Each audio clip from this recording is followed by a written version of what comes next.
Um, okay, I'm Paul Kirby, and we're doing another segment of the Daily Freeman live stream, having prominent people in our community in to chat for a little while, 45 minutes or an hour or so. And Yvonne Lahara is also here with me.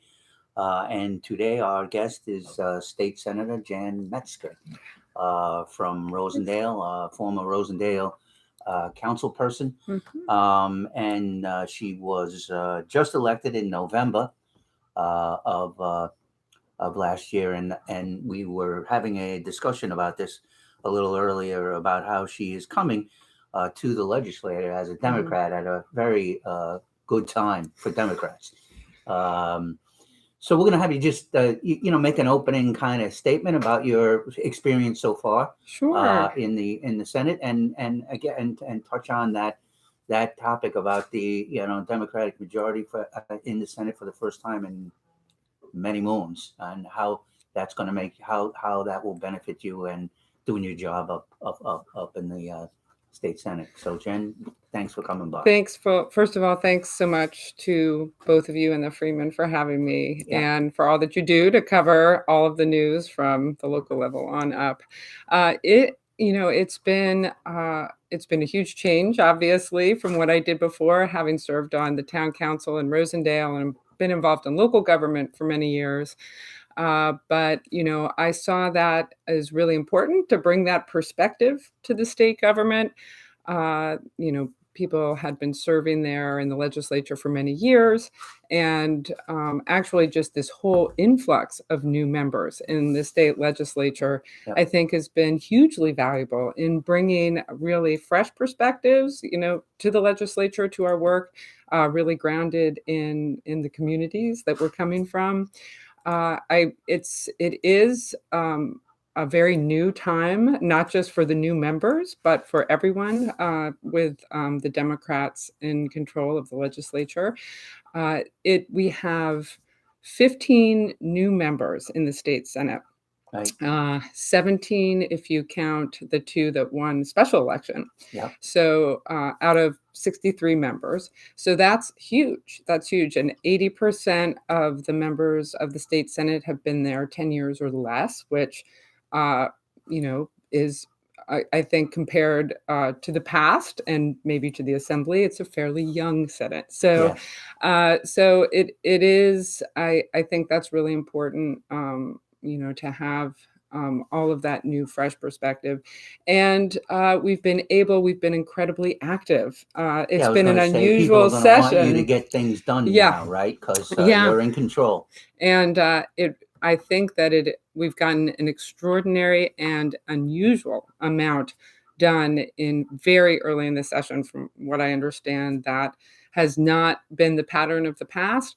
A lot of the legislative work that we have done has really been moving on legislation that has been bottled up for years, that's passed the assembly, but has sort of languished in Senate committees.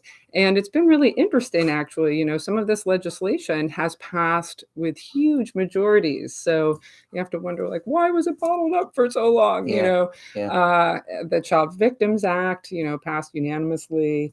We're going to ask about them all. So that's been interesting.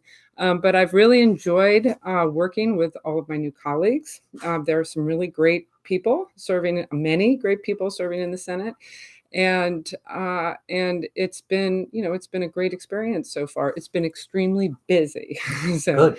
But we're in the budget process, so it's extremely I'll be in Albany quite a bit in March, almost all of the time, really.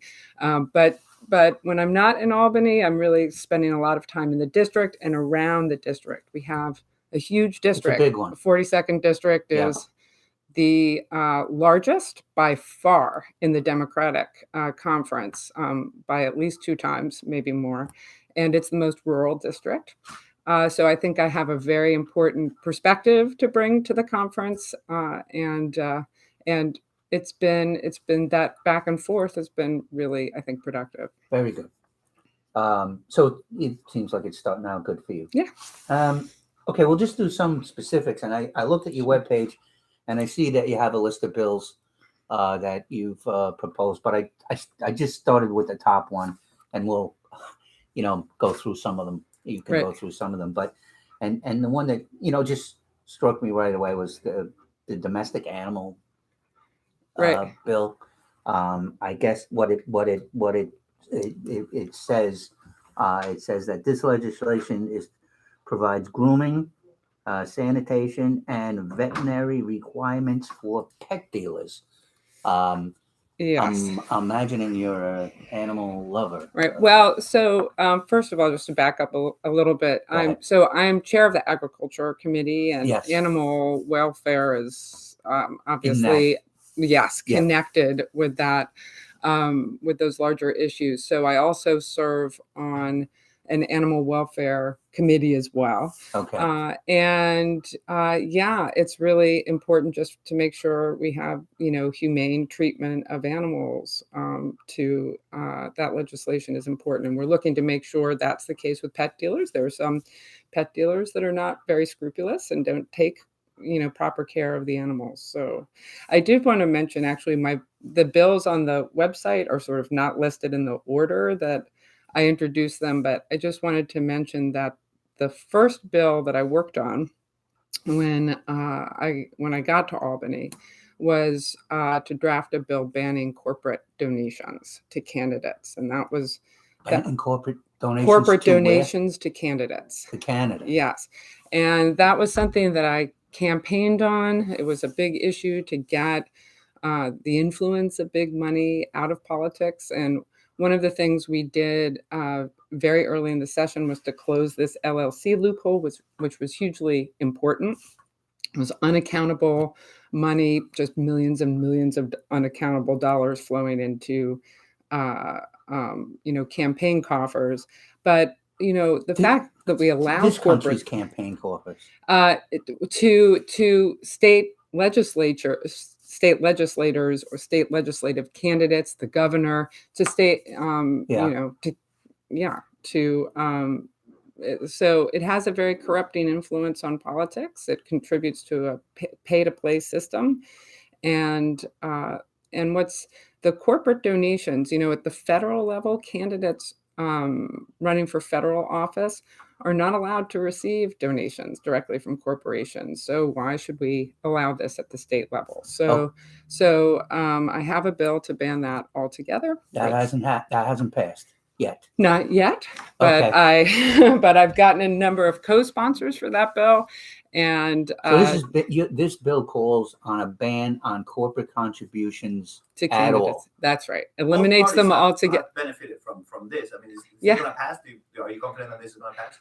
I think that if there's a time for passing really meaningful campaign finance reform, it's now.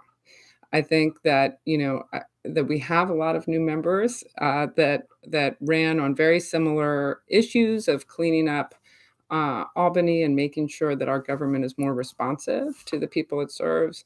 It's just I think that this is the moment when this But can do be you think done. some of those members, including ones in your party, benefited from corporate contributions? Well, They partly got to where they are because of them. I'm not going to say it's easy, but Yeah. it has to be done. And I do think that it can be done. And look, we closed the LLC loophole. That was huge. That hugely benefited a number of legislators as well as the governor. So I do think that this is a logical next step and can be done. So we've heard this, time and time again over many years. Mhm. Campaign finance reform. We got to do it. Got to do it. Got to do it. Doesn't Mhm. seem to ever happen in a big sweeping way. And banning corporate contributions to state campaigns would be a big sweeping thing to do. So, do you think you got a shot at this? Yes, I Okay. do. And Assemblyman David Buckwald is sponsoring the same as bill in the assembly. And what's different now is the level of engagement by the public, by organizations, community-based organizations, and advocates. There's such a high level of engagement right now, and this is an issue that's really important to just across the board to the public. So I think that with that sustained engagement, that will help propel the discussion forward and get this kind of legislation passed. Some might say, why stop at corporations? How about unions? How about special interests? How about Well, I mean? Like, another change that has to happen. Again, this is just making our laws consistent with federal laws. At the federal level, congressional campaign donors are required to include their employment, their position and their employment, and that's really important because often lobbyists will contribute as individuals or And not list employees themselves of a as big lobbyists, yeah. corporation. Well, exactly. So they're essentially corporate donations, but you can't really see it. So that's another piece of legislation that I hope we can move on to. Okay, that's different than the corporate thing. Yes, Yeah. that would be different. And election, as I said, we passed closed the LLC loophole, and we passed some really important election reforms as well to make our electoral system more competitive. So I think that We've done some of is those an things. increased public That bill, participation. the corporate banning bill, is on your website somewhere Yes, where I can it's find it. And S 1013. F. S Oh, S like as in Sam. Senate. Okay, Yeah, S. 1013. Okay. Yeah. All right, that's a good one for you to pursue, I suppose. Yeah. But there's been other things that have already passed, like Mhm. you mentioned that Right. you've been very active, or the Democrats have been very active in the legislature so far. Mhm. And one of the things that came up and has been part of a hearing, Mhm. not that legislation has been passed, but there has been a hearing which has not been held for a long time, and that was just recently the sexual assault or Yes. harassment hearings that wound up with people testifying in a compelling way. Women. Yes. What do you think about that? Well, first of all, I'd say it was long overdue. I think it was 27 years or something like that since the last hearing. And the committee that is responsible for ethics violations, and this JCOPE is the fact that there have been all these cases and only 2 have been taken up by JCOPE is a problem. It's like, so we have The to ethics committee, you mean? Yeah, so we have to, and I'd actually like to talk about that ethics reform a little more generally, because I think we have to change. We need to create a truly independent ethics commission with powers with real teeth that can, has the powers of removal from office or censure or that kind of thing. And there's actually a bill to do just that I've co-sponsored, that's sponsored by Senator Liz Kruger. So we're hoping to get that passed And in you this think that with an legislative session too. independent ethics commission in place, or a committee, that these particular concerns about sexual assault that these women detail Absolutely. would be more effective in removing or Yes. censuring Yes. lawmakers who are accused of doing this? Yes, because right now, you've got the people that are supposed to be watched are the people doing the appointments, Yes. and that system just doesn't work. So the bill does require the legislation would require a constitutional amendment, which is like a 2-year process, but we really have to get that process started now. You have to pass the legislation 2 years in a row, then put it to the public. Yep. I'm convinced the public would pass it in a heartbeat.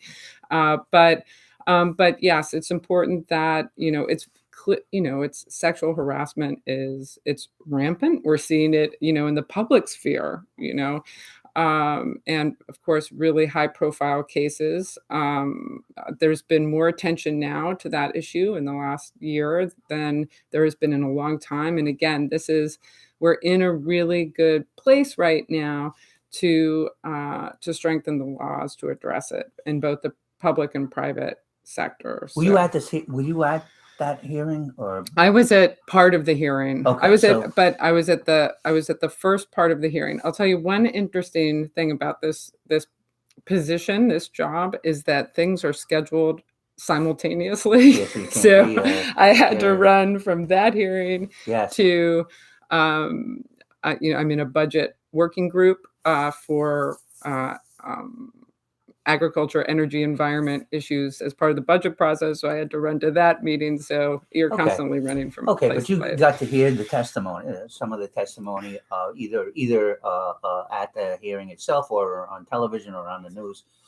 What were you thinking when you're hearing these stories that these women are telling about not your Right. friends, but your fellow Right. lawmakers? Right. Well, it's, my reaction is one of horror and absolute dismay that has not been adequately addressed. So I think one of the biggest benefits of this hearing is that it really helps make the case that we need to address this in a meaningful way in the state legislature. So. The independent committee is one way, but like you said, takes a long time. Is there anything you can do in the meantime while this rumbles its way through the legislature and the constitutional Right. amendment Well, process? Senator Skoufis, that hearing was co-sponsored. Yep. Also by Senator Skoufis at Governmental Investigations Committee. So it's possible that, we'd have to leave that to Senator Skoufis and that committee, but that's one avenue, I would think, to address the actual cases. And then I think that we can work immediately through the legislative process now.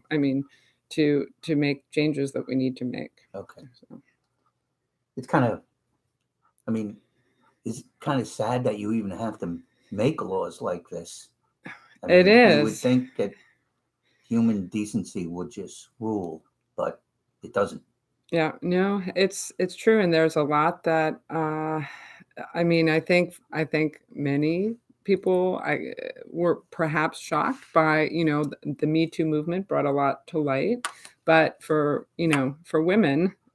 This isn't that shocking. Not We've new. experienced it Right. all our lives in some Right. form, and or know someone who has a friend, or so. This is we've known this has been around, and yes, it's shocking that we have to have these discussions, but this is how it's been, and we have to address it. We Right. really do. And this is a moment And at least now to it's do out in it. the open, right? Right. These women were willing to come and Yeah. testify before a legislative committee, right out there in the open, Yeah. on the television and everything. That's else, right. Yes, and women have really been empowered to speak out now, and are supporting one another, and that's in that effort, which is really important. And we moved, on the Child Victims Act. This is something.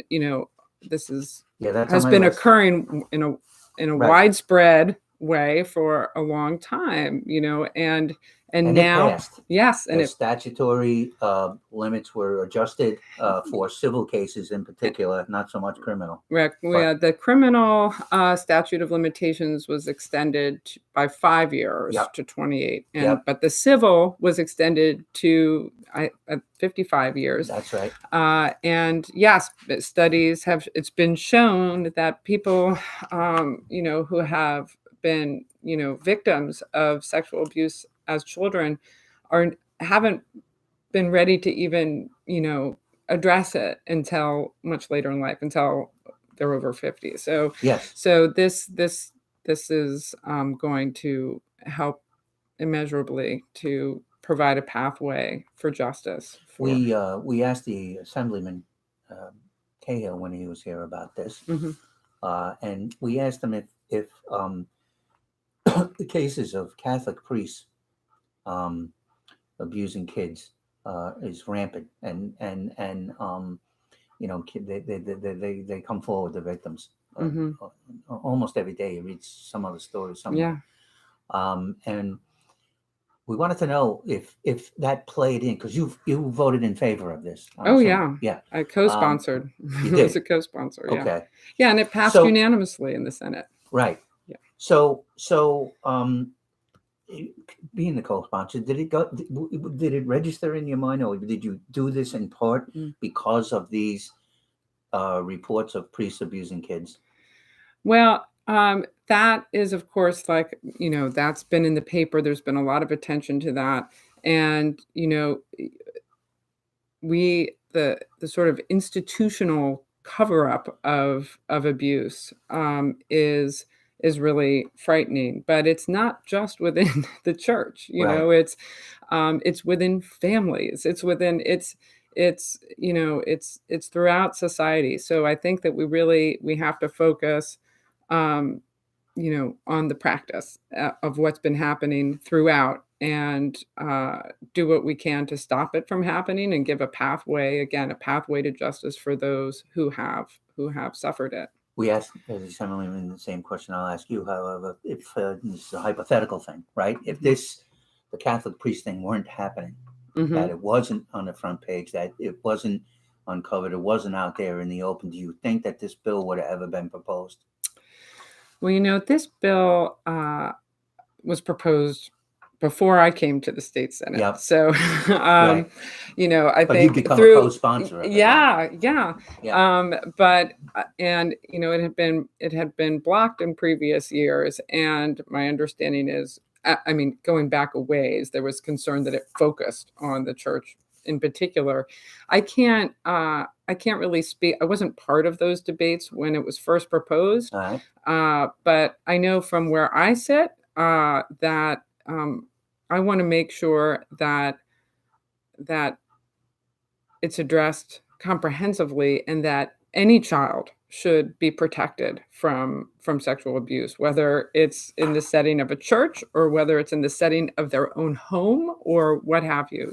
That's Okay. my approach to it. Yeah. This allows, though, victims to sue Yes. later in life, right? Right. The 55. The criminal one, not so much so. 5 years difference between Yeah. what it is now and what the bill. Mhm. But why do you think that? Why is there such a disparity in the number of years between the civil and the criminal limits? Well, I'm not a lawyer, but so I'm sure there were good reasons for that. Obviously, if it's criminal, it's a different kind of penalty altogether. So this, there, I'm sure, are legal rationales for Yeah. having different statute of limitations. I can't really speak to that particular question. All right. All right. And then there was another thing we also asked the Assemblyman, and I'm sure I'm guessing that you were this for lack of a better word, or whatever, what people have been calling the abortion bill. Reproductive Health Act. Reproductive Yes. Health Act. That's what it was, right? Yeah. That passed. Mhm. That's another thing, right? Yes. The Democrats have been trying to push for a while. Yeah. And I'm assuming again that you voted in favor of that. I was a Reproductive Health Act. co-sponsor of You that were bill. co-sponsor. Yeah. Very busy. Yeah, we actually passed a package of Yes. legislation to protect women's reproductive health and autonomy. And I co-sponsored the Reproductive Health Act and the Comprehensive Contraceptive Coverage Act. And I was also the sponsor. I carried what was called the BOSS bill to prohibit discrimination in by an employer against an employee on the basis of their reproductive health decisions. And actually, that's another bill that had been that had been bottled up in Senate Yes. committee for years. And then I think only 5 ended up voting against that one. Yeah. So you don't get that either, right? Like the other ones. So yeah, we passed the BOSS bill with a sweeping majority, and the Reproductive Health Act, not so Why much. did you vote in favor of that? The Reproductive Health Act? Yeah. So the Reproductive Health Act codifies Roe v. Wade. That's all it does, is codify Roe v. Wade in New York state law. It doesn't go any farther than Roe v. Wade. It takes it out of the penal code and puts abortion in the health code where it belongs. It's a medical issue. It is not a criminal issue. And I've all my life been firmly on the side of pro-choice. I think that it's a woman's decision, and there are real health and medical reasons for making that decision, and so I support that. And the other legislation, the Comprehensive Contraceptive Coverage Act, is really about making sure that women have access to affordable family planning services, and the full array of options. So That passed. that passed too. Yes. Is that a bill on your page? It's I don't know if do they list all the bills I co-sponsor on. I know my legislation is there. Yeah, I mean. Okay, I'll find it somehow. Yeah, but that one had been around for, again, that's another one that had been around for a while. Actually, Assemblyman Cahill sponsored that legislation in the Assembly. He's carried that for a couple of years, and actually in the Senate, it was sponsored by my predecessor, John Bonasek. So, he carried that bill, right. but it didn't move. It still got, again, bottled up in committee. So we're glad to see it pass. You've heard, and we asked others about this. You've heard what President Trump has said about the passage of this Reproductive Act in New York State. He said something like they're going to rip babies from the mother's womb, and they're going to, here they were, the Democrats cheering this obscene thing and like that. When you hear that, how do you react? Well, it's upsetting. It's upsetting, and obviously not accurate. And it's contributed to all kinds of myths and just falsehoods about what the act actually does. And in reality, it is rare for women to have an abortion. It's very rare. Late term. Yes, very rare. And the circumstances in which that happens, there's, a medical reason to do it, and you want to protect the woman's health, or, right. He makes it sound, and others make it sound like this is just a choice. It's being turned into an issue for the 2020 election. Quite frankly, it's a very cynical effort to, position the Republican Party in the next election. Right. So, look, I didn't take that vote lightly. I understand that, it's an emotional issue. People feel, there are people on both sides that feel very strongly about it. I respect people's feelings about it. But I want people to at least know the facts of the legislation, and how they feel about it is how they feel about it. But at least it's important to know what the actual legislation says. When we asked the Assemblyman Cahill about this, that he admitted there was cheering, and that the governor even lit up buildings in pink in the city. I didn't see that. Mr. Cahill says he found that both things, both cheering and lighting up the buildings in pink, as offensive. Yeah, I didn't know about the buildings being lit up in pink. Yeah. There were a lot of people up in the galleys in the legislative halls, and also at the signing of the legislation by the governor. there are many people, many women, many advocates have been working on this issue for many, many years and have been really, there's been a growing anxiety that the way things are going at the federal level, that we would see Roe v. Wade taken away, overturned. Mm-hmm. And so I think it's cheering. It's people aren't cheering for abortions. People are cheering because they feel that a woman's reproductive rights and a woman's health has been protected now in New York. Yeah. And that's a really important distinction. So, okay, so you had no problem with the cheering. I think they were just happy the legislation was passed and relieved that in New York, at least, women's rights will be protected. Right. Okay. All right. Let's we have some other topics. There is a oh, we already talked about that one. Oh, this one. Legalizing marijuana. Oh yeah. There's arguments both ways. It seems that this is moving now. Yes. And that maybe within the next couple of months it might be legalized. That's what we're hearing. Mm-hmm. There is a process issue. The governor apparently wants this included in the budget, and some of the Democrats in the legislature want it as an independent bill, standing on its own, which would take a little longer. The budget gets done in April. Right. Right. So where are you on the legalization of marijuana?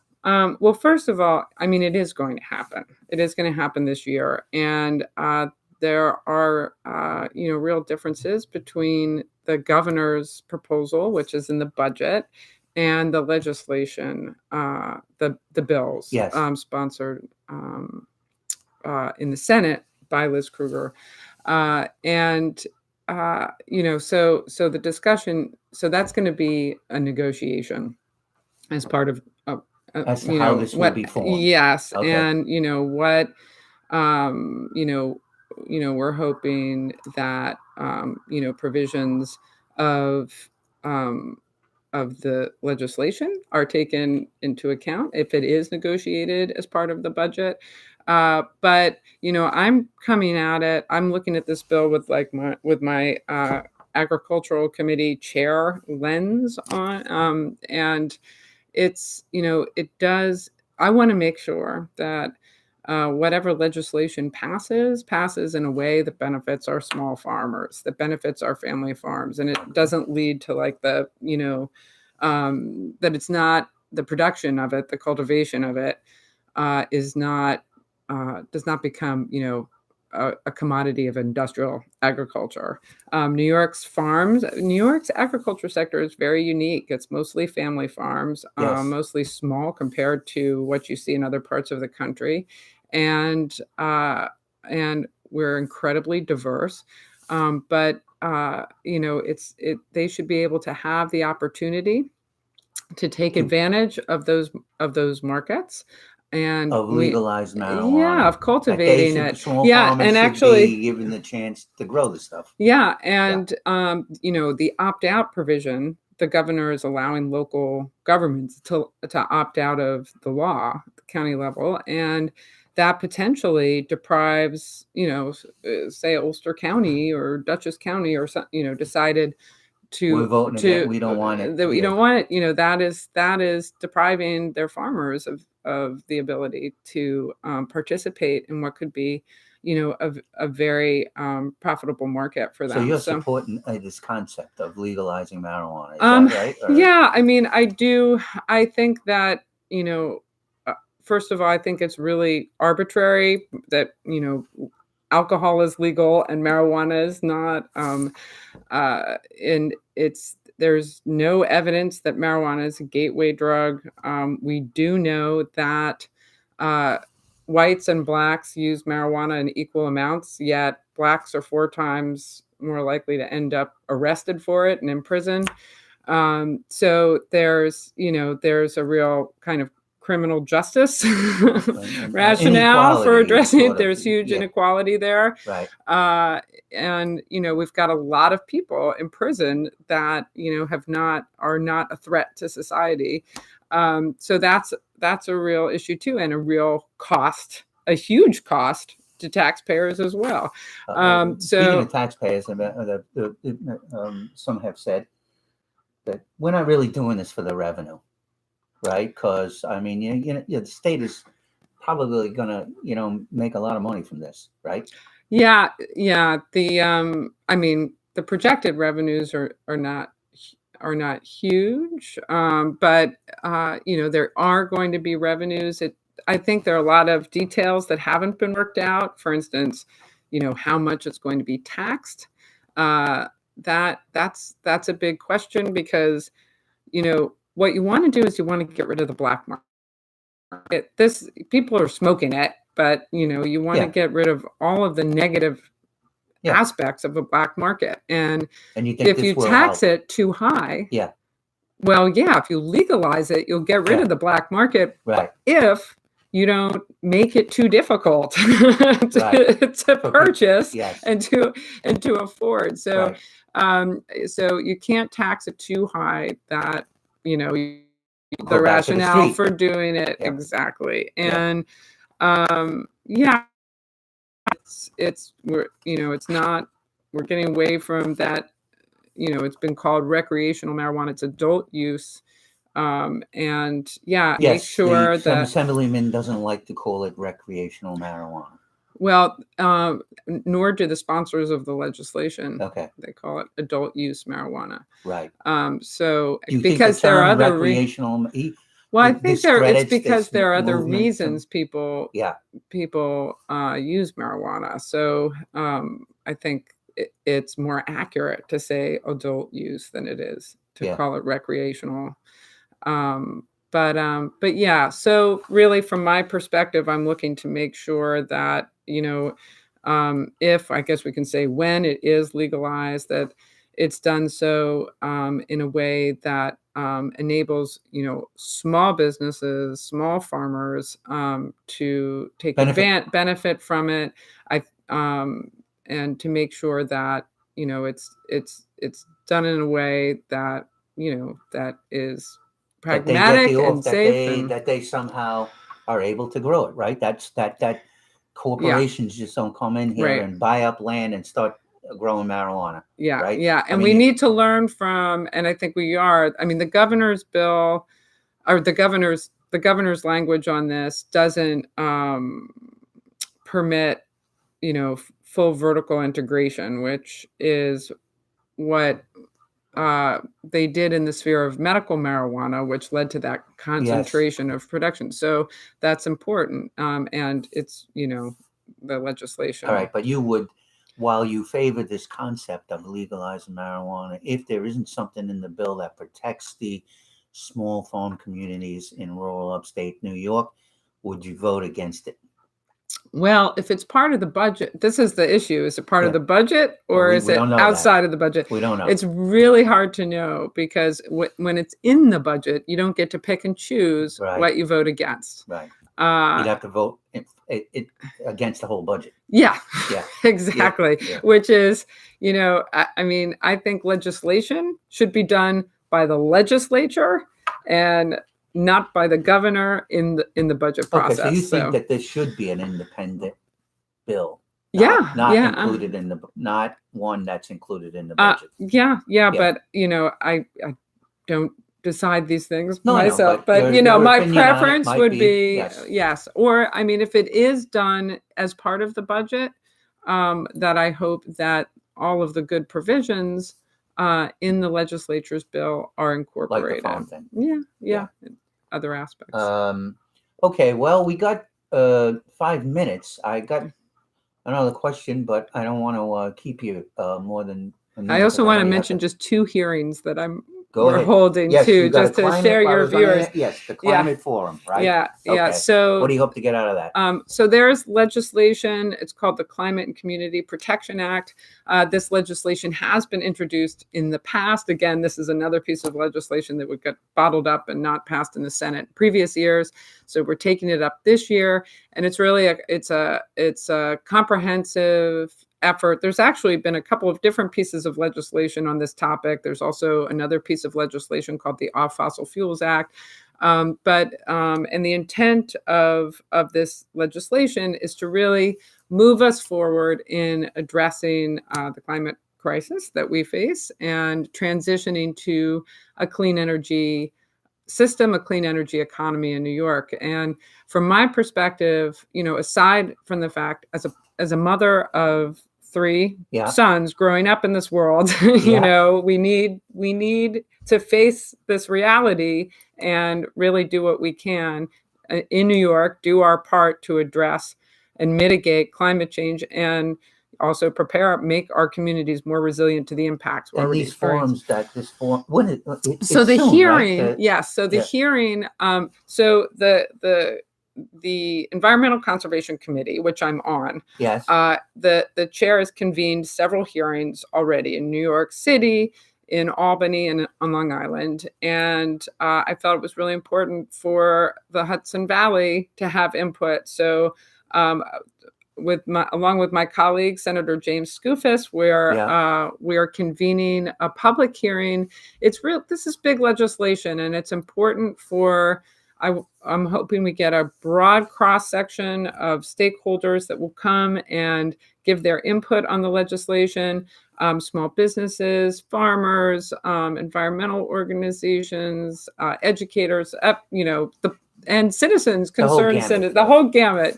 Because we can only benefit from hearing from everyone's views. So that's on March 1st, Friday, March 1st. Okay. It's going to be held at New Paltz Village Hall. Okay. And it's from 2 to 5:30 p.m. Is there a place people can go to find this bill that you're talking about? Yes. Unfortunately, I don't have the bill number memorized, but you can go if you go to nysenate.gov. Yes. And you can search bills, and it's the Climate and Community Protection Act. Actually, you can also go to my Climate Community Protection Act. Yes, you can also go to my Facebook page. Okay. And you can click on the legislation right from my Facebook page. It's in the announcement of the hearing. It doesn't have a number, Bill. It just says the number. You'll be able to click on the number on my Facebook page. The announcement on the hearing. So and then another hearing. Senator Skoufis and I are holding a hearing on the governor's proposed budget the same day in the morning. I think it's 9:30 to 11:30, and that one's in Middletown. At the Thrall Library in Middletown. So we encourage people. You can find the governor's budget online, and it's really important to hear what the public thinks about these things, and that'll inform our positions. Them to come out, right? Yes, I mean, you would say. To come out and face you directly and tell you to your face, right? Absolutely. And you can always also email me at metzger@nysenate.gov as well. So if you can't make it, that's another thing you can do. Yeah. Okay, great. I got a quick question. Go. Sure. Democrats in Ulster County, this is not part of the Senate, but yesterday they picked Pat Ryan to be their candidate for Ulster County executive. Yes. Do you support Pat Ryan? Well, I think both candidates both Pats are excellent. And I actually attended, although I had to leave before they finished that count because it was my dad's 88th birthday and I needed to see him before he went to bed. But I'm looking forward to working with Pat. I got to know him during the when he ran for CD19 for Congress, and I think I'm very much looking forward to working with him. Okay, so you support his election? Well, I didn't get involved in the primary. Okay. I mean, I didn't get involved in that. I didn't take a side in that. Hasn't really been a primary yet. I know, right? I know. It's It's gonna. a little There'll off. be one though. There'll Right. be one in September, and perhaps, there'll be more than one. Huh? Another Pat. Yeah. Yeah, that's a requirement. Mhm. The Yeah. name has to be. You have to have a Yes, first name, maybe, Pat. yeah, 3 Pats Yeah. maybe being. Yeah, yeah. But But, I okay, so you're not typically I really try not to get saying- involved in Okay. primaries. It's. Okay. All right, that's fair. I didn't get involved in the CD19 primary either. Right. Got a quick question. What is your position on Senate Bill S697? This is to increase the annual tax exemption for non-government pensions and annuities for persons ages Oof. 59. Tax exemption for Government pensions, school, state, local, federal, military are fully exempt from New York State income taxes each year in unlimited amounts at any age. I think I have to read that Yeah. bill. Alright. Don't know that legislation. Okay. Hey, I would hate to comment on something without. I like to read every word of something Yeah. or comment Yes. on it. Yeah. Are we good? I We're want to good. let you go because it's noon. But Jen, thank you very much. Thank for you coming so by. much. It was great to be maybe, here. Maybe we'll do it again. Yes. As you progress through I'd this be happy to. journey where you have promised the Democrats will get something done. Yes. Right. Yes. We're going to continue So we'll continue see, working. We'll see what that is. Yes, and please, I hope everyone feels free to contact me and let me know their thoughts about legislation that's been proposed, and if they have their own ideas. Okay, So, great. okay, thanks Well, so thanks. much. We're done.